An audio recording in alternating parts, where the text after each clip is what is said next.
And I asked you, how are you going to stay sober? And you said, by fighting this fight. What's your plan to stay sober? I'm willing to go to meetings. I'm willing to go to treatment. I don't know what you're willing to do. What are you going to do? I'm going to keep my head on straight and do what I have to get my kids. If I don't, I lose them forever. And there ain't nothing more important on this earth to me than my children, y'all. But you're not giving me a plan for staying sober. I mean, I got to make good one day at a time. I can't worry about tomorrow. That's something that come out of our set. I'm worried about tomorrow. I'm worried about letting you out and what's going to happen. And you're not convincing me that it's a good idea to let you out. We are about to watch the parole hearing of a Louisiana man who is pleading with the parole board to get out, or he is at the risk of losing his parental rights. Now, before we watch this 2023 hearing, we are going to take a blast to the past to his 2020 hearing to see the results of that. With that, let's jump in.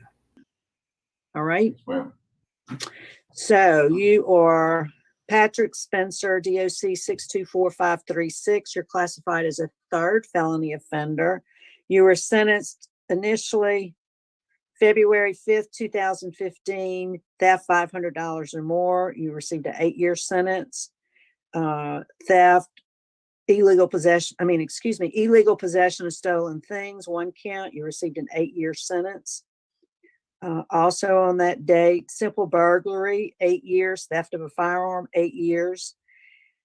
Then you have a sentencing date, August 7th, 2017, at which time those other offenses that I just mentioned, you were afforded probation. Your probation was revoked for a new felony conviction, which was selling, distributing, or possessing a legend drug without a prescription, 5 years. Possession of a firearm by a convicted felon, you received a 10-year sentence.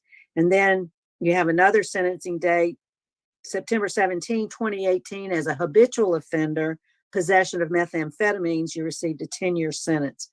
All that's running together, so it's a total of 10 years DOC time.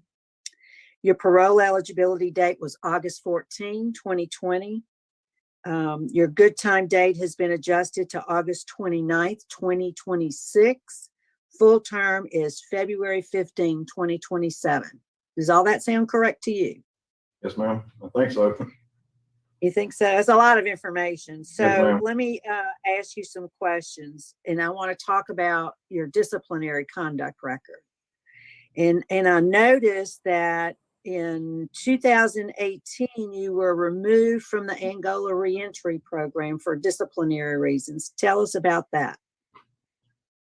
I got a 14 and I was sent to the West Yard over there for 60 days. And I got in a fight, and then I got another 14 and I was removed. They sent me to Camp C, and I stayed at Camp C for a couple of months. And they really talked like they were going to let me back in it. And they sent me to Camp D, and I ain't gonna lie to you, ma'am. I kind of went off the deep end when that happened, because there was another 14. I know y'all can see it. There was another one behind that, and I mean, I just I guess my hole wasn't deep enough. You know, I felt like I needed to go a little deeper. When was your last write-up? I want to say I had for smoking on July the 21st of last year, about 15 or 16 months ago. And it was, it's been 6 or 8 months before that to another one. I think it was for the same thing in Angola. So I'm showing July of 2019 contraband. That was the smoking? Yes, ma'am. Was it 19? Yeah, I can't read that. And then February of 2019, low court disobedience, and but that was unsanitary practice, both low court write-ups.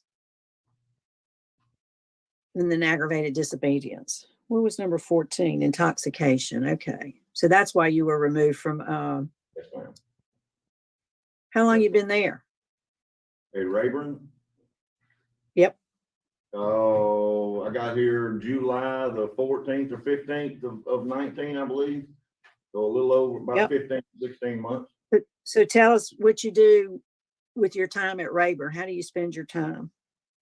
I work on the maintenance crew. We do compound maintenance. Because of my detainer, I was really unable to gain a trustee status and go to the maintenance, shop to work.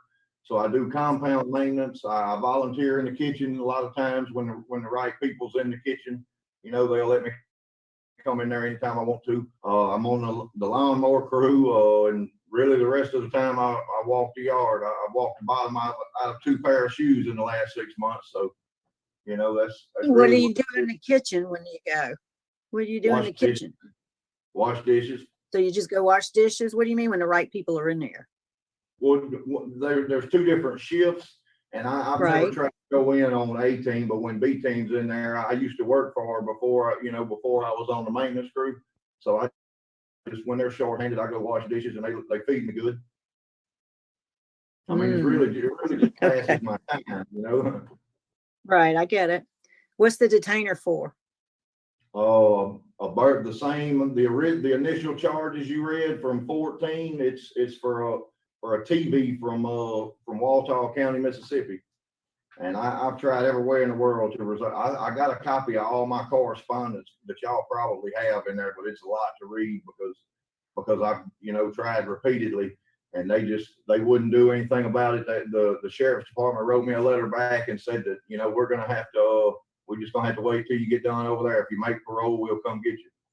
And my mother spoke to the DA up there, and he kind of insinuated like, he knew that I had been locked up for a few years, and that, it wasn't a real big deal, but he did need to get it closed out, and they were going to have to come get me. So I hope that makes sense. So let's talk about your drug problem. I mean, I got a drug problem, man. That's for sure. What have you been able to, take any treatment for that? I've taken every class I could. I took thinking for a change. I took parenting. I took anger management. I took the 12-step AANA. I took 100 hours, and I got the OSHA 30-hour card. But I finally got placed in living in balance. They kept telling me that I had a low Tiger score, so that I wasn't a priority to get in there. And when I finally got in there, we did 3 classes, and the pandemic hit. So before you were in jail, did you ever have any formal inpatient substance abuse treatment? I went to a little AANA meeting that I went through, that my PO originally sent me to when I first got put on probation. And ma'am, as long as I went there, I did good. And once I graduated a little program, the lady let me come back for free. Well, and she said, if you're coming on your own, you can come anytime you want to. And I did great with it for a couple of years. And then you quit going. Yes, ma'am. I ain't gonna lie to you. I started doing speed because everybody that I was working around was doing it, and I rationalized it. I said, well, I'm trying to stay up. I'm trying to work. I'm putting in 70 hours a week, but in the end, looking back now with a clear mind, if I would have just worked 50 hours a week and not bought any dope, I would have had more money. And and you know what? You had an opportunity in that reentry program, a wonderful opportunity. And it was intoxication that got you kicked out of it. Yes, ma'am, it was. So we got to do something about you making better decisions. That you made that choice.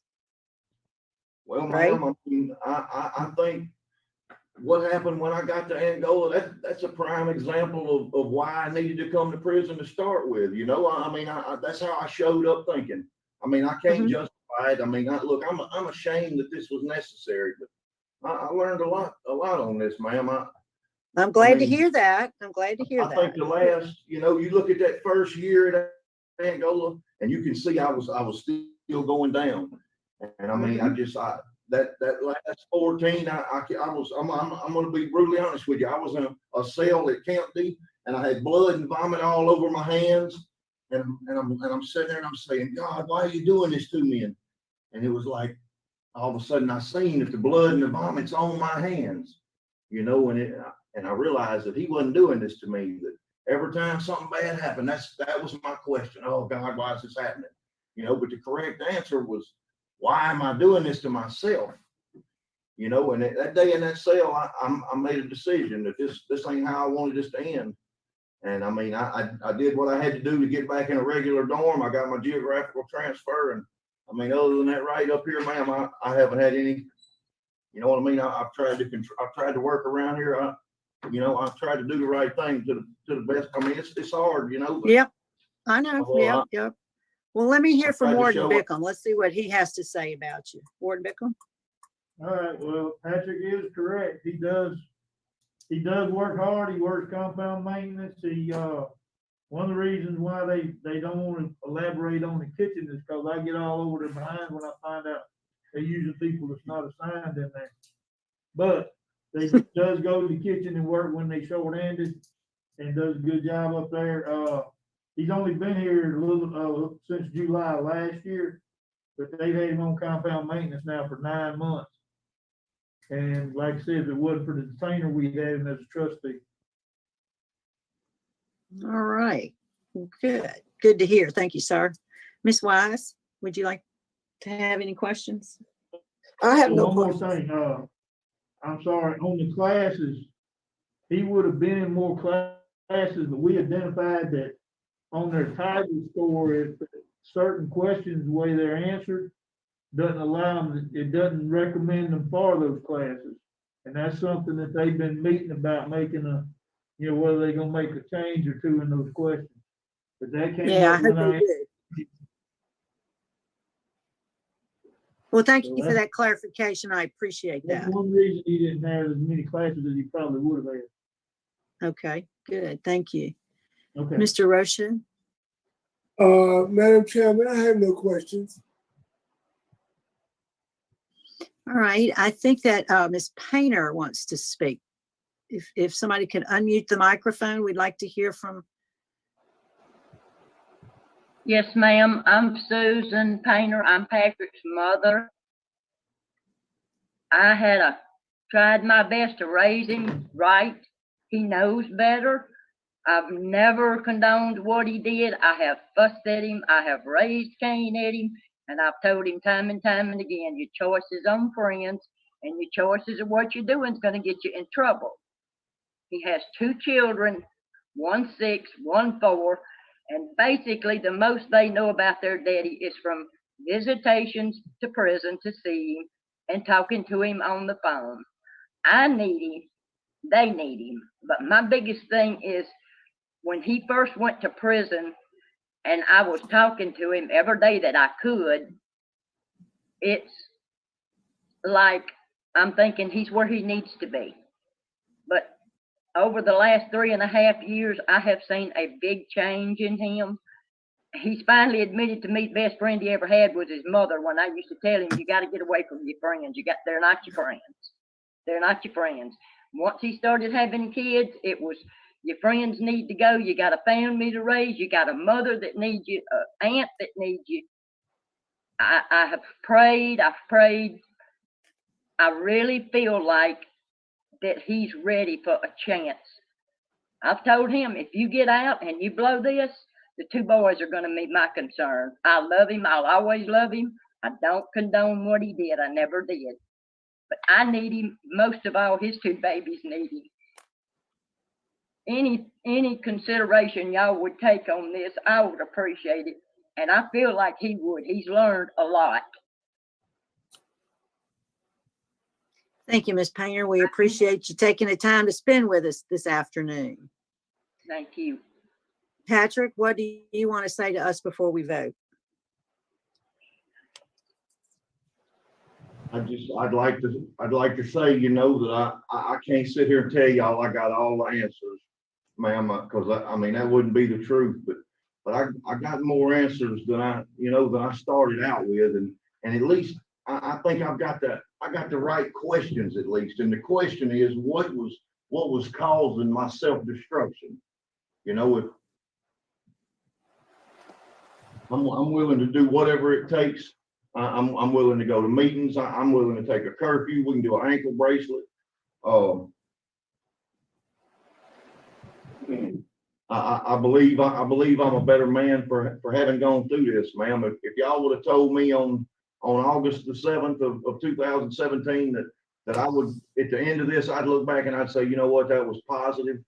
then I wouldn't have believed you. But, you know, I learned that the first thing I learned was what was really important. All my friends, my job, the stuff that I put so much weight up against, that ain't what was important. When the door slams behind you in this, it's your family that you're thinking about. It ain't your idiot. You know what I mean? It's not my friends. I learned that I got to treat every single choice like my life depends on it. You know, and it does. I learned that I can't count on everybody around me to have my best interests at heart. You know, for years I felt like that I either had to be a leader or a follower. But it took me coming to prison to learn that there is a third option, and that's if I just go my own way and keep my head down and stay to myself. You know, and there ain't no telling where I would have been if I would have done that when I was in the world. I got a lot of job skills. I started welding when I was in the 8th grade. I started doing carpenter work when I was 18 or so. I've done every kind of construction there is. I've done onshore and offshore in the oil field. Do a lot of gravel pit work. I've done some storm cleanups.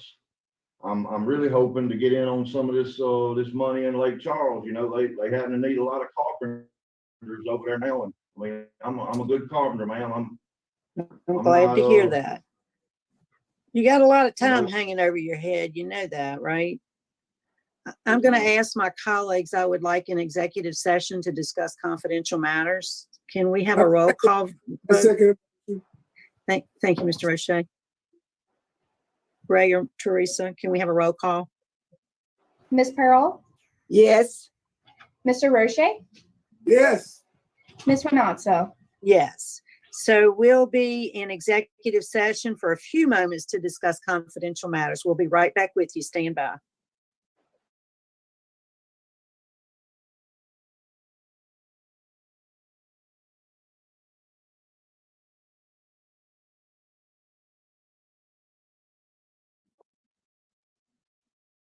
All right, we're back in regular session. I think everybody's back in the room. Yes.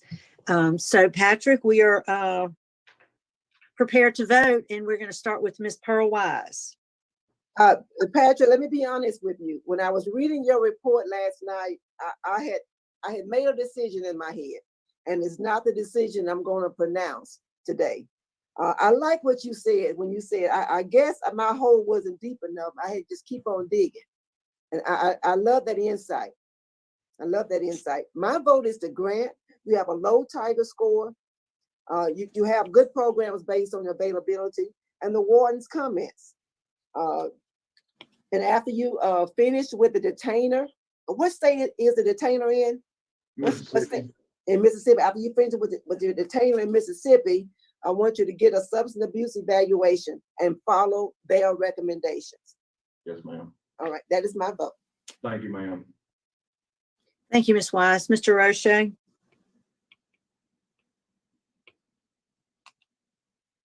You're on mute, sir. Thank you, Mr. Renazzo. Mr. Spencer, I cannot get past your disciplinary record. You had 14 write-ups in the years 2018, 2019. 12 of those write-ups were Class B write-ups, including intoxication, including contraband, which are very serious offenses. You also have law enforcement opposition. You're given the opportunity on supervision, whether it was parole or probation, and you were revoked because you didn't do exactly what you're supposed to do. Based on a poor supervision record, based on law enforcement opposition, in a general disciplinary record that's unacceptable, my vote is to deny your request. Sorry.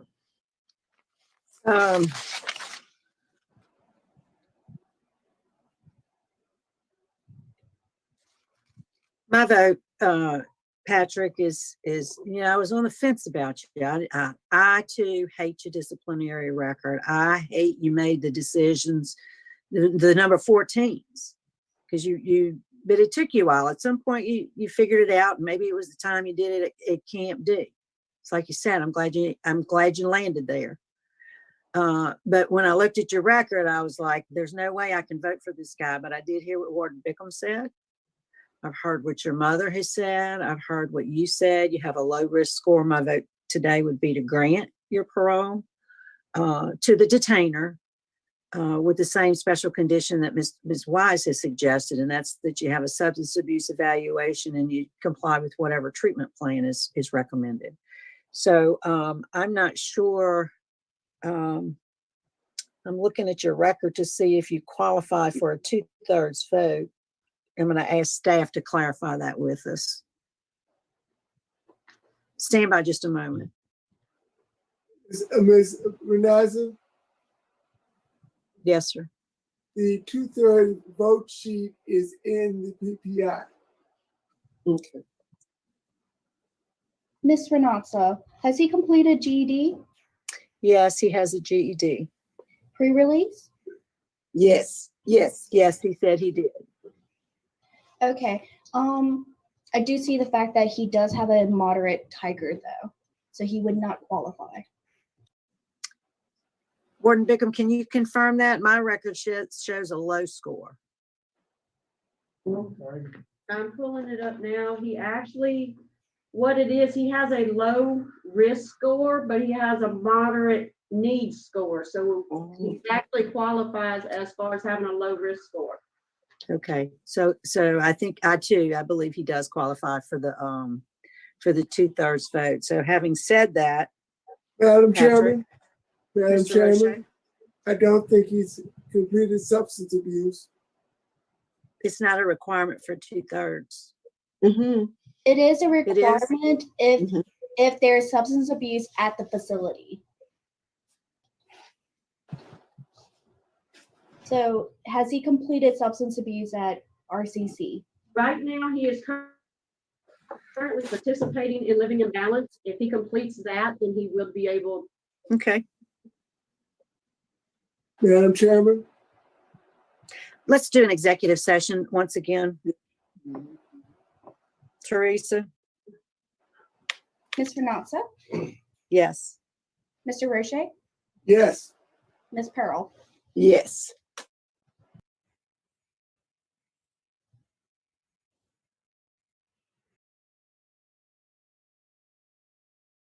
All right, we're back in regular session. Patrick, there was some discussion about whether or not you qualified for a 2/3 vote. There are some circumstances where normally it's a unanimous vote, but in your case, because of your crime and situation, I think a 2/3 vote you might be eligible for. So that's what the discussion was about. We had to go back and do some research. I think you are. So I think today, but with the stipulation that, where are you in Living in Balance? How long did you start? I done the third meeting.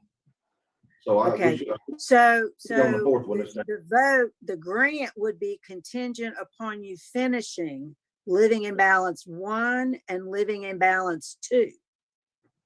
yes, ma'am. Do you understand that?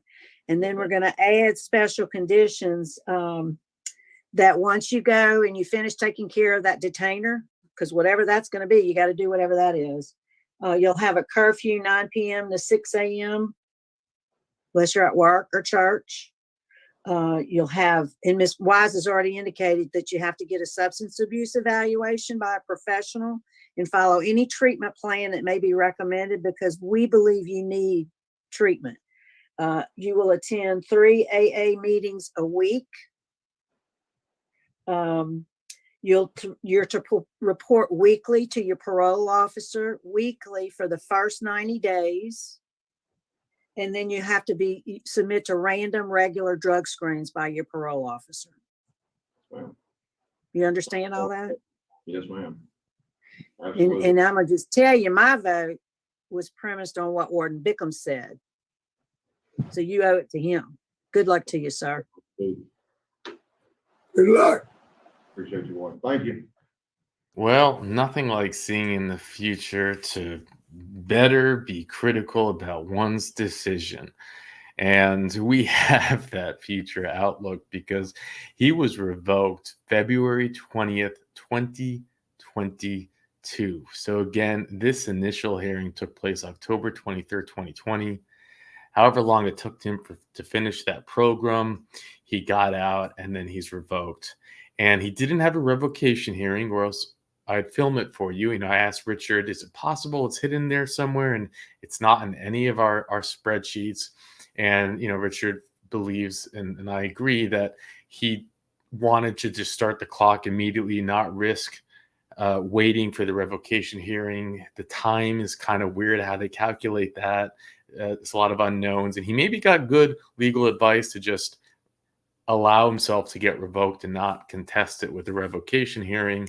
And we're going to see him now at another parole hearing that takes place on September 21, 2023. What? I need some help What do you need help with? with the magnetile box. The magnetile box? You're done with your dino box? Yeah, What happened to the dinos? I put it to mommy's room Oh, all right. so she can play with me. Oh, okay, I'll get you the magnetile box. That doesn't look like mommy. She doesn't have eyeballs. He's holding up a little rock. They drew on rocks for Father's Day for me, so I have them on my desk, and there's different rocks, and he's looking at them. It's summertime, so he's home, and he's extra squishy. That's my nickname for him, Squishy. And also, oh yeah, Squishy. But Here I here you are. You want to come say hi? am. No. So, anyways, just the wisdom of Mr. Roche, right? You had Miss Wise, who kind of was like, I changed my decision. I don't know why. And then surprisingly, Miss Renatza agreed. Usually she's better with that stuff. And Daddy, I need some help with the magnetile. I'm going to help you in 1 minute. I'm just finishing up a little bit of work, okay? I just saw you. Yeah, there you are. And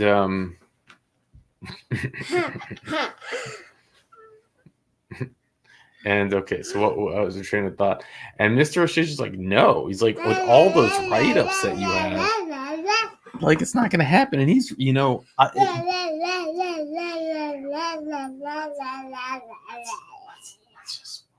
I finish, okay?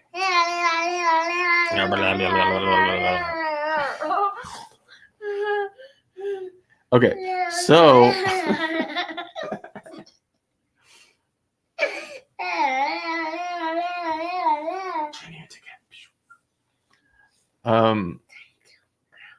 there I am, Groot.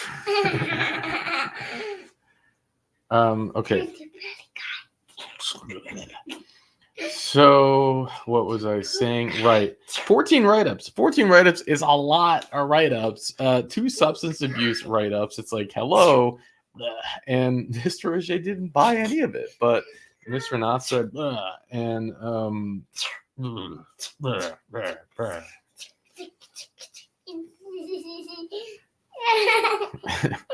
and but hindsight's 2020, and Mr. Roche, he's usually on target with this stuff, and he was this time as well. And as you see, he was revoked. And we're going to now fast forward and watch another parole hearing, and we have Mr. Marabella. And let's see how Mr. Marabella handles this. It's also quite interesting to see his parole hearing. I've already watched it, how he takes a whole different kind of strategy and approach. And anyways, with that, let's jump in. Patrick Spencer, DOC number 624536. You're a third class offender. Parole eligibility date 5/18/2025. Good time 5/18/2026. Full term 2/12/2027. You have a 6-year sentence. Just see. habitual offender, possession of methamphetamines, possession of firearm, convicted felon, possession of legendary drugs without a prescription, theft of a firearm, simple burglary over 1,500, illegal possession of stolen things over 1,500. Does that sound correct? Looked like you Yes, sir. were, looked like you were revoked a couple times. All right, would you answer, Mr. Marabella, please? Good morning, Mr. Spencer. How are you? Doing good. How you doing? I'm doing good. How old are you, Mr. Spencer? 38 years old, sir. How long have you been in prison this time? Right at 21, 22 months, I believe. I think I got about 7 years into it altogether on this 10-year sentence. Tell me a little bit about your educational background. How far did you go in school? I graduated high school. Okay. What about your work history? What kind of work do you do? I'm from the country, and country boys got to be able to do anything. I do a lot of welding. I've done a lot of plant work and offshore drilling. We got a lot of gravel pits where I'm from, and that's always been a fallback. But sir, I built scaffold. I've done just about any kind of construction work there is. I believe I forwarded y'all a copy of my resume, but it was months ago when I sent that. I'm looking at your history. You've had 12 plus arrests. You've got 10 separate felony convictions. You've got a poor supervision history. Tell me, you were revoked in February of 2022. Tell me why the crime. Tell me why you can't stay out of trouble. I mean, I just sometimes I make bad decisions, sir. I can't lie to you. I'm a drug addict, and but I was able to take a lot of treatment on this time being incarcerated. I did the RSAT program at Concordia. That's a long-term drug treatment program. And I actually did it twice. And maybe a month before finishing it the second time, I got shipped to a work facility. I also did living in balance 1 and 2. I did anger management, and I took inside out dads. I was able to get in it because my children are in foster care in Mississippi right now. And they're actually attempting to terminate my parental rights. And if I can't get there, they're going to. Tell me about your drug use. When did you start using drugs? Long time ago, probably 15 years ago, sir. I ain't gonna lie to you. What did you use? I mean, it started out just marijuana and drinking, and somewhere along the way, I found methamphetamine, and that one there has been the bane of my existence. The burglaries on. I'm sorry. Go ahead. I'm sorry. The burglaries on there from 2014. That was what a heroin run looked like for me, but I haven't touched heroin since. But that was the cause of that. So how often were you using meth? Sporadically. Why were you revoked? My girlfriend was at the house with a firearm in her purse, and my parole officer went in her purse and found her firearm. I believe she sent y'all a email explaining the circumstances behind that. Well, you've got pending charges currently in the 22nd Judicial District, 2 counts of felon possession of a firearm. You had an arraignment date that was passed until October. What's the status of that? I don't know. I filed, I've been kind of doing it on my own, and I filed several motions. I filed for a preliminary exam. I filed a habeas corpus, and I haven't been to court, and I notified them that I would like to be present, and my girlfriend was actually at court on the 11th, hoping it was going to be my preliminary exam where she could, tell what happened and why she had her gun. And I didn't go, and she said, I'm sorry. 2 counts. If she had a gun in her purse, you're charged with 2 separate. She had 2 guns. You had 2 guns. Yes, sir. Well, what about the hold you have on you in Mississippi for a parole violation? I was on probation, and but she's got it. She's prepared to come up there. I'm pretty sure I'll go there, and when we explain the circumstance. For there, sir. What are you on probation for there? It was a burglary the same time I caught those other burglaries in 13, I believe. Why is there a hold on you now? Because you got rearrested? Well, when I got arrested, I had 3 holds. I had a probation and parole hold from Louisiana. I had a hold from the 22nd, and I had a hold from Mississippi. Well, she spoke to the district attorney over there, Mr. Warren Montgomery, and she was led to believe that no charges were going to be pursued on these 2 guns. And, you know, like 16 months went by. Not the case, because I just got some notice that they had an arraignment for you and it's been reset for October the 9th. So Right. those continue on. They filed the bill on June 27th. And, you know, we're prepared to go for her to be there and everything. I mean, I'm going to fight it on this one. This one ain't really right, sir. Tell me what you learned in RSAT. We did a lot of the MRT was the big thing in RSAT.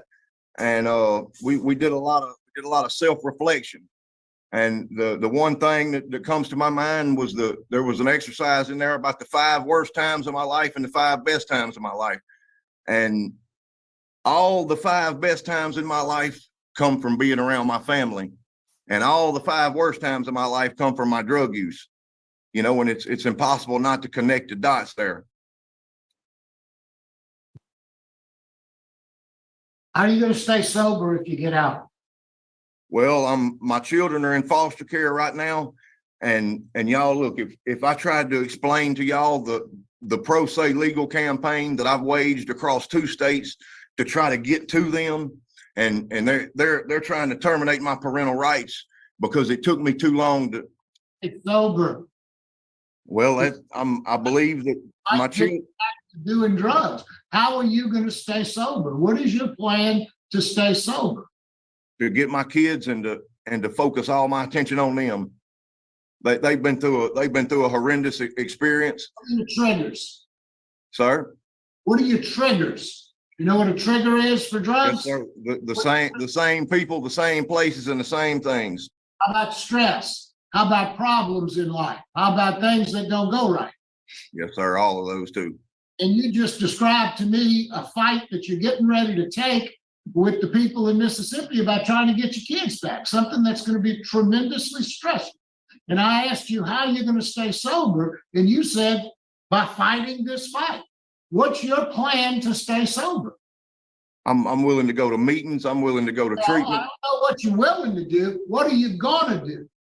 I'm going to keep my head on straight and do what I have to get my kids. If I don't, I lose them forever. And there ain't nothing more important on this earth to me than my children, y'all. But you're not giving me a plan for staying sober. I mean, I got to make good one day at a time. I can't worry about tomorrow. That's something that come out of RSAT. I'm worried about tomorrow. I'm worried about letting you out and what's going to happen. And you're not convincing me that it's a good idea to let you out. Please, y'all, I promise y'all, you won't see me no more. How many times do drug addicts promise and promise and promise? Yes, sir, you're right. What's your plan? You got one? My plan is to be focused on these kids, and I want to start a business on this storm cleanup. As much as we get hit with the storms, and I can start out with a little bit of nothing, and that's, you know, I feel like that if I focus everything I got on that, and church and my family. You are a moderate risk to reoffend, and you have a high need on the substance abuse scale. Working and fighting for your children isn't going to keep you sober. Those are going to be stressors that would make you want to do drugs when things don't go right. But I mean, to date, sir, everything's went right. You know, it took me 9 months to get my parole eligibility corrected and me to get in front of y'all. And I've made good choices throughout this whole 18 or 19 months, however long it is. Throughout this whole 18 or 19 months. I'm sorry you cut out. To your own devices. You've been in prison for 22 months. Yes, sir. But it's very possible to make bad choices here. And I think I've shown. It's a lot easier to make them on the outside. Yes, sir. It's evidenced by your record. Yes, sir. That's all I got. All right, Miss, let's see, anybody here? She didn't. All right, Freeman's got one question. Would you answer Mr. Freeman's question, please? Mr. Howard, in that burglary in Mississippi, y'all stole guns? No, sir. A TV. Okay, that's it. All right, would you like to make a statement on your behalf, Patrick? Yes, sir. I told y'all about the treatment I've taken. When I wasn't in treatment throughout this incarceration, I worked. Y'all, I worked on a garbage truck. I worked in the kitchen. I worked maintenance at every facility I've been at. I've washed cars. I've cleaned the sheriff's departments. I've also been an unofficial inmate counsel. I asked y'all to consider that it did take 9 months of me fighting ARPs to get in front of y'all.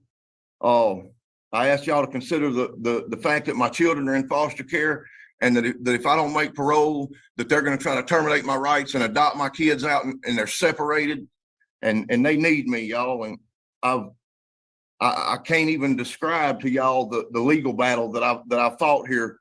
I've sold my food for stamps and legal tablets. I've glued used stamps on envelopes to mail them in, to have postage to mail in legal documents. I've handwritten out my copies when I didn't have access to a copier. I think I've done the right thing with my time here, and I know I ain't always made the best choices, but I did right in here, and I did it for 2 reasons. The first one is because it made my time easier, but secondly was so that when I stood in front of y'all, I could say, I did the right thing and I learned something from this. And y'all, my momentum is high right now, and I don't know no way to stress to y'all how high it is and what it's going to do to it if y'all deny me today. My family needs me, and I know I ain't always made the right choices, but I'm trying to go do some real good here, y'all. And I'm begging y'all. Look, I'll take an ankle bracelet. I'll do anything it takes for y'all to let me go back and try to get my children. I'll do anything, any conditions, however many meetings a week. Look, I'm willing to do whatever it takes, y'all. If I do fail, they'll lock me back up. Y'all know this, but I'm begging y'all for a chance here. And if I don't get this today, y'all, it's gonna kill everything. And I know that ain't y'all's fault. And I don't mean to put that at y'all's feet, but it's important. Everything in this world that means anything to me is riding on this, and I'm begging y'all. All right, thank you for your comments. All right, panel prepared to vote. Yes, Mr. Marabella. Mr. Spencer, I think in the last 22 months or however long you've been in prison, a light has come on, perhaps. I think maybe you're moving in the right direction, but I can just see the stress on you right now. I mean, I understand what's building up on you. And if I vote to let you out right now, you're going to be back doing drugs in a month. You need a plan. You don't have a plan. You're willing to do whatever we tell you to do, so you say. But you were told that many, many times on parole and on probation, and you never did it. You don't have a plan yet. You may have the foundation now to understand that you've got a drug problem and you got to do something about it. But you got to come up with a plan, and you don't have it. You need more programs to help you understand your addiction and what it's going to take to not to go back to drugs. Fighting your fight that you're talking about fighting for your children is going to be so much stressful on you. You're not, I mean, look at you. You're under stress right now just talking to us. Yes. You just need a little more time. You need a little more education, and you need a plan to stay sober. You need to understand the 12 steps. You need to go to meetings when you get out, and you need to do that for yourself and not because we tell you to do it. And you're not there yet. So my vote today is to deny. And you've got pending charges in St. Tammany Parish, as well as a probation hold for you in Mississippi. So, Mr. Freeman. I concur. I vote to deny. All right, 2 votes to deny. Also going to vote to deny for the same reasons as stated. Good luck to you. It's 10:21 and we'll adjourn. Can y'all tell me how?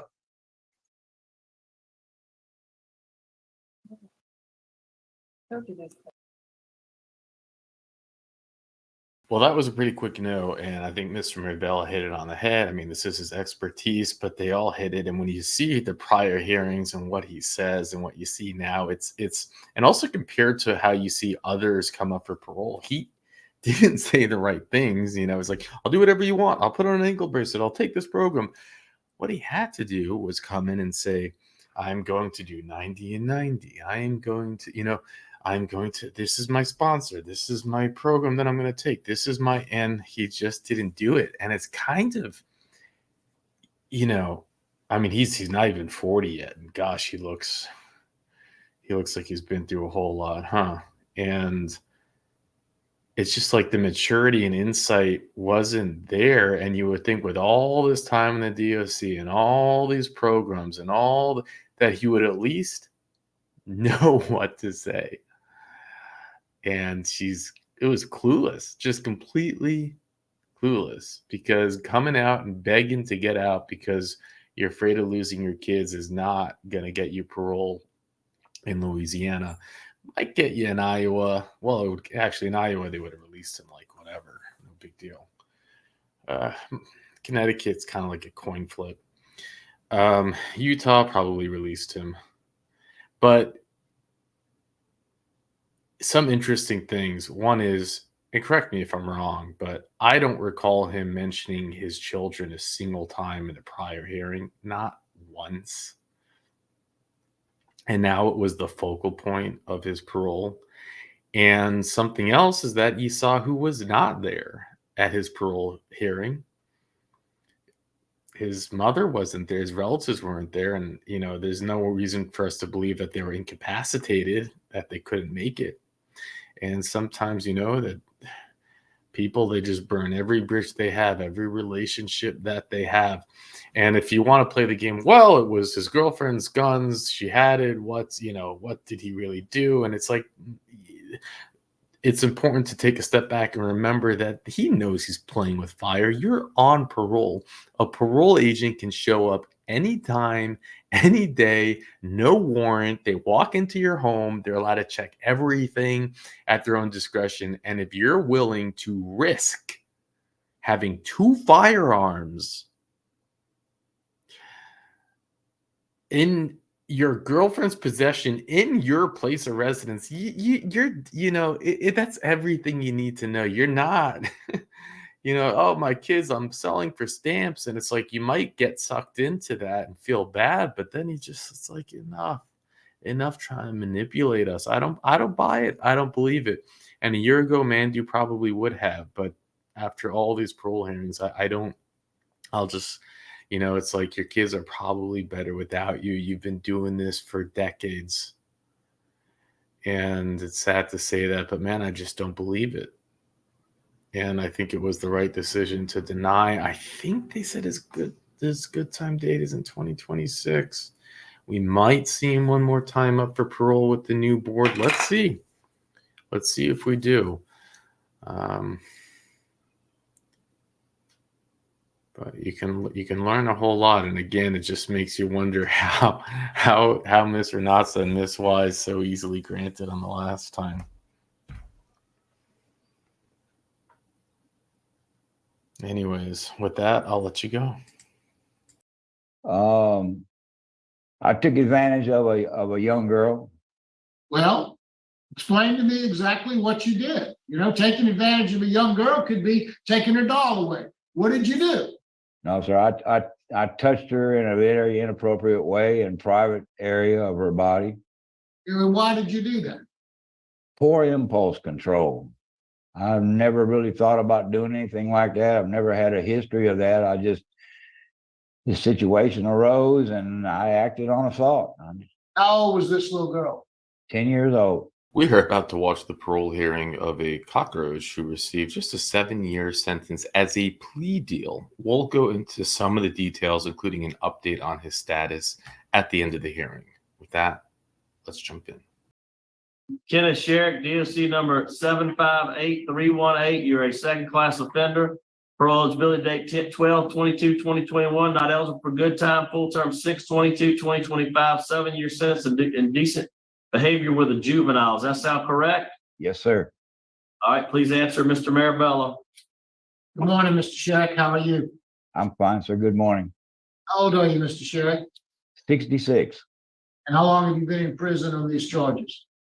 5 years and 3 months, approximately. Tell me a little bit about your educational background. How far did you go in school? I've got 2 years of college. I've graduated high school and went to college in Indiana for 2 years.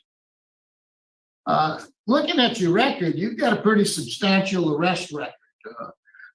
You had a cruelty to a juvenile back in 1993. What was that about?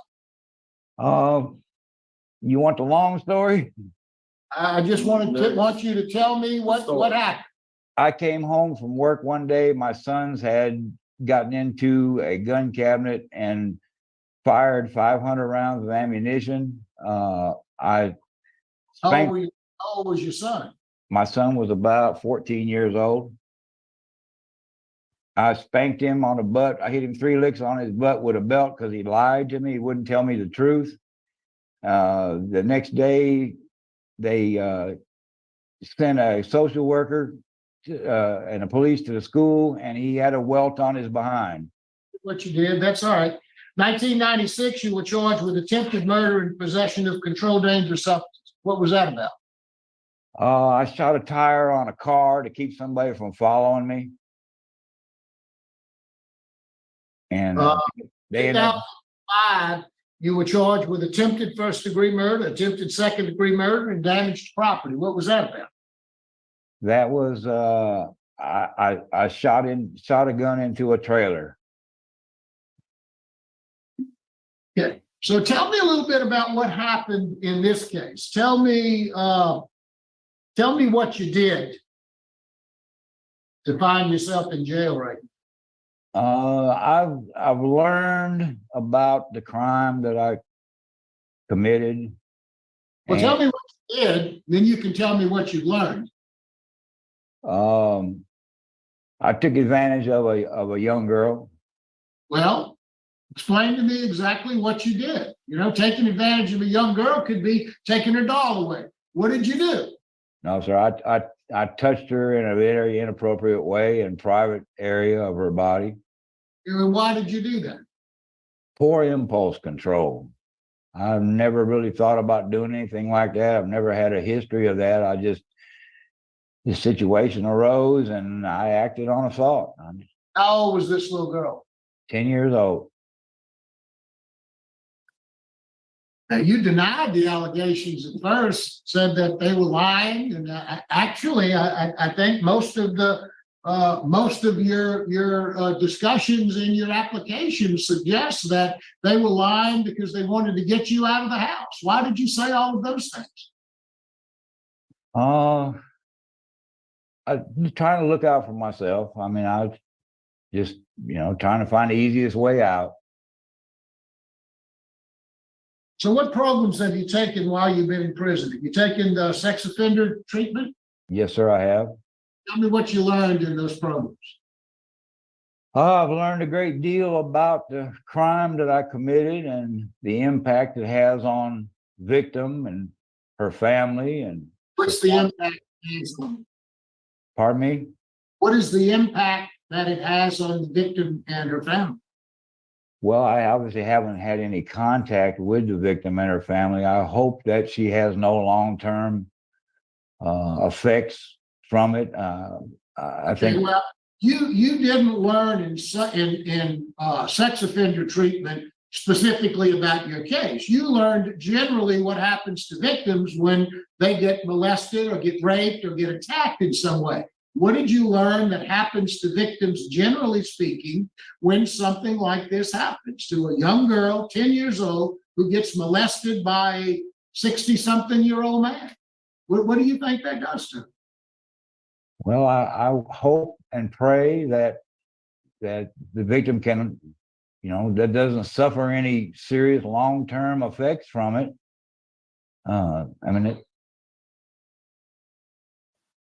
I certainly would not like to believe that I affected somebody's life in a detrimental way over a long period of time. Have you ever done drugs or alcohol, drank alcohol? I experimented with some drugs and alcohol when I was quite young. Drugs and alcohol have just never been something for me. So you weren't on drugs or alcohol when this happened? No. So how have you changed? What have you learned since you've been in prison? about this? Why should I vote to let you out early? Well, I've learned about the crime that I committed. I've learned about the effects that it can have. Crime that you committed. I mean, you didn't realize that was a crime before? I didn't think about it at that time. I've learned it about my risk factors, and that it was, I've always suffered from what I would call poor impulse control, even in verbal things. You know, I've gotten in arguments with people in the past. I've learned to let a lot of things roll off me that used to bother me, and pay attention to not allowing myself to be a victim of poor impulse control. Where are you going to be living if you get out? I've got opportunity to live on 3 acres of land just across the Mason River in Franklin Parish in a mobile home. Has that been approved? Is that there's certain places that you won't be able to live as a sex offender. Is that an approved residence? It should be. There's no children living anywhere around there. It's unoccupied at this time. There's no schools or anything like that in that area. In the last 5.5 years that you've been in prison, what do you think has been the most important programs that you've taken, and what have you learned from this? I think all the programs I've taken have been important to me, and I think I've learned a great deal about myself. What have you learned about yourself?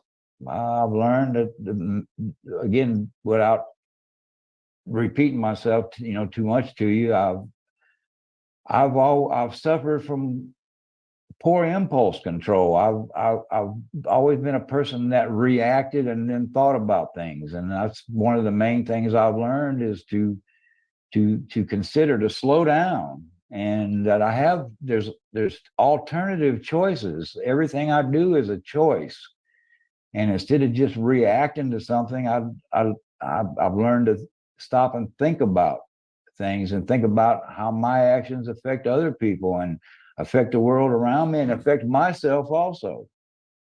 Now, this victim was your son's, her mother was your son's girlfriend. Are they still together, do you know? I do not know, sir. Have you had any contact with your son? I have not. Do you have any family support? Who will you be living with on this acreage you have? I'll be living by myself. Do you have any family out? Do you have any family support? Unfortunately, I haven't heard from either of my sons since 2019, and the majority of my other family members have passed away. I've lost a brother and a sister since I've been incarcerated. So I really don't have any family members out there any longer. Is there anyone there with you that might be able to tell us a little bit about how you're doing now? Yes, sir. There's 2 deputies in here with me. They both know me. Okay, see if they've got any information they can share with us. Would one of you gentlemen tell this man about how I've behaved and acted as I've been here? Hello, this is Sergeant Sisk, FPDC. What can you tell us about Mr. Sherry? Every time I see Ken, he's working. He's got a trustee job out back. Quite a few times I have to go back there, have my vehicle detailed or cleaned, and every time I come across him back there, he's working, doing something. He's got some apron on, and I ain't never had any problems out of him. We can laugh and talk and joke and make the best of the dark place that it is here that we see, and what we deal with every day. And we, like I said, we had never had any issues with him. I haven't, and he's been in the trustee dorm for quite some time now. He's got his job back there on the maintenance crew, and he hangs out and does what he's told, and does no real problems out of him. Good. Thank you very much. That's all. All right. You want to speak back with him, or? Yeah, back to him. Yeah. Okay. All right. Thank you. All right, Kenneth, would you like to make a statement on your behalf? I would really like the opportunity to rejoin free life. I think I've learned a great deal since I've been incarcerated. I can tell you, and I know there's no such thing as 0%, but it's right next to 0% that I'll ever reoffend.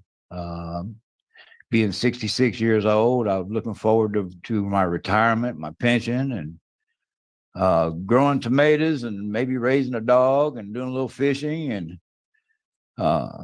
having a pretty yard to come home to and just enjoying the rest of my life trouble free. All right, thank you. Thank you for your comment. Panel prepared to vote? Yes. Mr. Marabella?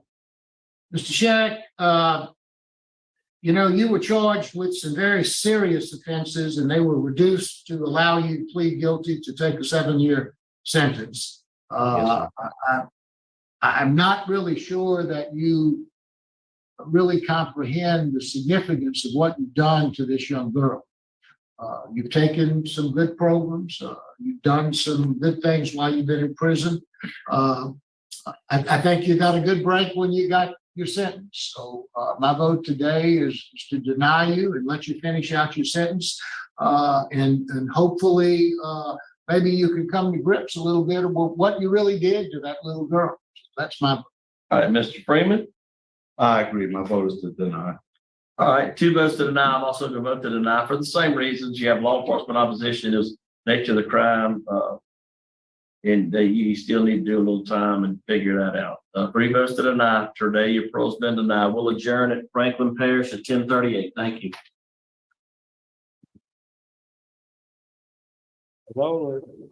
Poor impulse control. I mean, listen to what he says. He says, I don't know. I just had poor impulse control. There's no other reason for doing it. I saw her, I thought about it, and I did it. And he talks about it as if it's literally as if it's just nothing. We're talking about a 10-year-old child. It's we see so many of these. I know for me, I become like numb to it. It's just like, okay, yeah. But then I stop and I think and I say, wait a minute. Let me digest. Let me unpack what he just said. He explains it away as poor impulse control.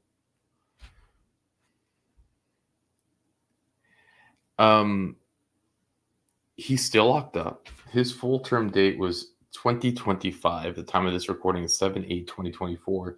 He has 11 months left to serve. We're probably not going to see him again, but we never know.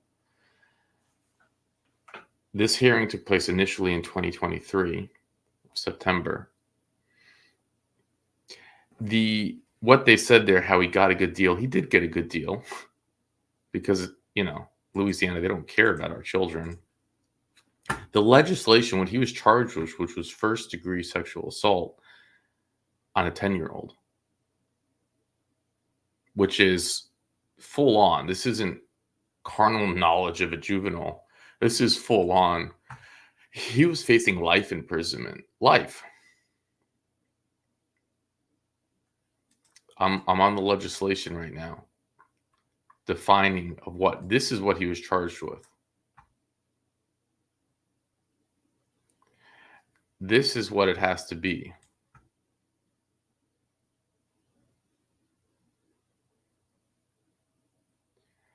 And they give him a plea deal of 7 years with opportunity of parole after 2 clowns. DA doesn't show up. No one shows up for the victim. And what does he say? Poor impulse control. If you're looking for some type of sign of something that was positive from this hearing, besides the denial, is that he had no supporters, thankfully. His family doesn't talk to him. He did this, like I said, he did it. So his sons has a girlfriend. And can you imagine you're dating someone, a woman, they have a kid who's your son's age. They're best friends. They're friends. They're buddy, whatever. They hang out. And then your father goes and because of his impulse control, does that to your girlfriend's daughter. It's just insane. And just thankfully he didn't show up for his father's parole hearing. And then you go through his record, and it's like it just emphasizes on the fact that how did the DA let this roach not cook in prison? That you can give him such a deal. You find out that he has the to his own children, where he has to his children what it was. Oh, well, I came home and they fired 500 rounds of ammunition. All I did is hit him 3 times in the butt. And they went, it's like, that you gave them a licking that got you that charge. And he still plays it off all these years later as, well, they fired off 500 rounds of ammunition, which is obviously your fault that they're able at 14 years old to fire off 500 rounds of ammunition. Should have gotten a charge just for that. Man, the licking he must have gave them to pick up a charge, it was brutal. You know it. And then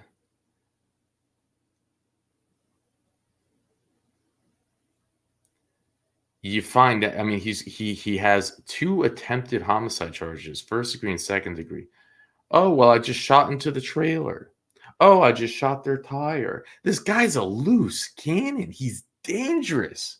Who can have all of these dangerous felony charges on your record? Attempted homicide, 2 different occasions, or they dropped one of them, I guess. And his only, and you can tell he has no empathy. He can't even, with this program, he's trying to say, well, I learned that this, I learned that. It's like, this is clearly a dangerous monster who's only going to continue to be dangerous when he gets out. I mean, he's going to be 70 when he gets out. It's not like it's shown that with age he's become a little bit, more. No, it's only because he's just as dangerous. Poor impulse control. Wow. It's like I would like to believe that he's up on something, he's all methed up, but but who knows? Maybe it is just poor impulse control. Anyways, you probably wouldn't believe it if you didn't see it. Thank you, Richard, for the update. And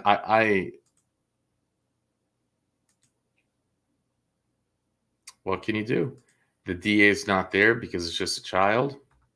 No one's there. No one cares. You hand out these little deals. You let them out. Now, he's going to be out no matter what in 11 months from the time of this recording. And just think about that.